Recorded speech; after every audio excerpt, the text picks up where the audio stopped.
జై హో బీసీ, జై హో వడ్డీ ఓబన్న, జోహార్ ఎన్టీఆర్.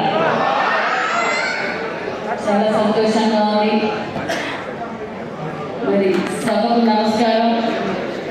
సభ అధ్యక్షులు మా సోదరి మాధవి గారికి, మరియు కన్నా లక్ష్మీనారాయణ సత్తపల్లి ఎమ్మెల్యే లక్ష్మీనారాయణ గారికి, నజీర్ అహ్మద్ గారికి, గుంటూరు ఈస్ట్ ఎమ్మెల్యే గారికి, ఏశ్వరత్నం ఎమ్మెల్సీ గారికి, మరి జోన్ 5 ఇన్ఛార్జ్ మరి సీనియర్ నాయకులు రవీంద్ర గారికి, మరి మల్లికార్జున గారికి, శ్రీనివాస్ గారికి, వెంకటరెడ్డి గారికి, గురుమూర్తి గారికి, మరి మా జిల్లా అధ్యక్షులు అంజనప్ప గారికి, మరి దేవర మురళి గారికి, మరి గురుమూర్తి గారికి, వడ్డే వెంకట గారికి, మరి వేదిక పైన పెద్దలకు,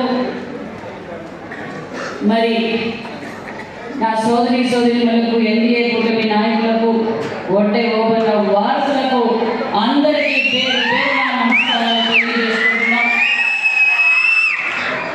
మరి ఇది బీసీల ప్రభుత్వం. ఆ రోజు బ్రిటిష్ వారితో పోరాటం చేసి పోరాటానికి ఒక అర్థం చెప్పి వడ్డే ఓబన్న గారు పోరాటం చేశారు. అదేవిధంగా అదే స్ఫూర్తితో ఆ రోజు బ్రిటిష్ వారితో పోరాటం చేశారు. మళ్ళీ మనకి స్వాతంత్రం, బడుగు బలహీన వర్గాలు కూడా ఉన్నాయి అని గుర్తించిన గొప్ప నాయకుడు, అహర్నిశలు ప్రజల కోసం పోరాటం చేసి తెలుగుదేశం పార్టీ స్థాపకులు అన్న నందమూరి తారక రామారావు గారు.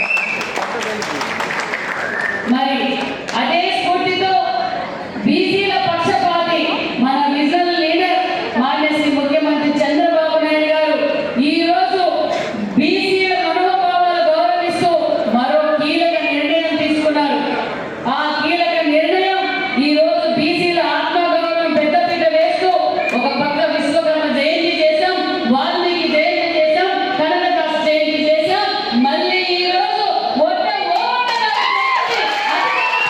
చేస్తున్నామంటే అది మాన్యశ్రీ ముఖ్యమంత్రి చంద్రబాబు నాయుడు గారి గొప్పతనం అనే విషయాన్ని కూడా మీకు తెలియజేస్తున్నాం. ఇది నారా లోకేష్ బాబు గారికి క్లారిటీగా ఉంది. యువగలం పాదయాత్రలో అప్పుడు కూడా నారా లోకేష్ గారు చెప్పారు, మళ్ళీ మాతో కూడా డిస్కస్ చేశారు. ఖచ్చితంగా ఆ ప్రతిపాదన మళ్ళీ ముఖ్యమంత్రి గారి దృష్టికి తీసుకెళ్లి దాన్ని జరిగే విధంగా కూడా పరిష్కరిస్తామని కూడా ఈ సభాముఖంగా మీకు తెలియజేస్తూ, అదేవిధంగా పదవులు రాజకీయంగా మన మాన్యశ్రీ ముఖ్యమంత్రి చంద్రబాబు నాయుడు గారు ఖచ్చితంగా రాజకీయంగా ఓటర్లకు పెద్దపీట వేస్తారని కూడా ఈ సభాముఖంగా తెలియజేస్తూ, ఖచ్చితంగా ఎమ్మెల్సీ అవకాశం, నామినేటెడ్ పోస్టులు ఇస్తారు. ఆయన రాజకీయంగా చూస్తారు. మనం వ్యాపార పరంగా మన పిల్లల్ని విద్యావంతులు చేసి వ్యాపార పరంగా కూడా మనం అన్ని రంగాల్లో ముందుండాలని కూడా ఈ సభాముఖంగా మీకు తెలియజేస్తున్నాం. అదేవిధంగా లైవ్లో ఉన్న జీవోలన్నీ మళ్ళీ ఒకసారి రివ్యూ చేసి మన వడ్డే సోదరులకు ఏ విధంగా అయితే ఉపయోగపడుతుందో అవన్నీ కూడా పరిశీలించి మళ్ళీ దాన్ని అమలు పరుస్తామని కూడా ఈ సభాముఖంగా మీకు తెలియజేస్తూ, అదేవిధంగా మీరు గతంలో కూడా పాదయాత్ర సమయంలో కూడా మన వడ్డే సోదరులకు మన మాన్యశ్రీ ముఖ్యమంత్రి గారు, నారా లోకేష్ గారు, పవన్ కళ్యాణ్ గారు చెప్పారు, మైనింగ్లో ఏదైతే మన కుల వృత్తి, మీ కుల వృత్తి రాయి కొట్టడం అయితే నా వృత్తి కంకర కొట్టడం. మీరు రాయి కొట్టారు, నేను కంకర